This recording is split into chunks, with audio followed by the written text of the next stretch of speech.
អ្នកធ្លាប់ឆ្ងល់ទីហេតុអ្វីធ្វើការពេញមួយខែប៉ុន្តែចុងខែនៅតែគ្មានលុយសល់ការគ្រប់គ្រងប្រាក់មិនមែនសម្រាប់តែអ្នកមានទេប៉ុន្តែសម្រាប់មនុស្សគ្រប់គ្នាទី1ដឹងថាលុយចូលនិងលុយចេញប៉ុន្មានពេលអ្នកកត់ត្រាចំណាយអ្នកនឹងដឹងថាលុយបាត់ទៅណាទី2សន្សំជាមុននឹងចំណាយឧទាហរណ៍បើអ្នករកបាន2លានរៀលក្នុងមួយខែសាកល្បងសន្សំប្រាក់20,000រៀលជាមុនសិនហើយចំណាយលើអ្វីដែលចាំបាច់ទី3រៀបចំផែនការសម្រាប់អនាគត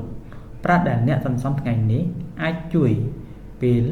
អ្នកមានអាសន្នឬជួយឲ្យអ្នកចាប់ផ្ដើមអាជីវកម្មតូចមួយនៅថ្ងៃក្រោយសរុបជារួមចង់ចាំថា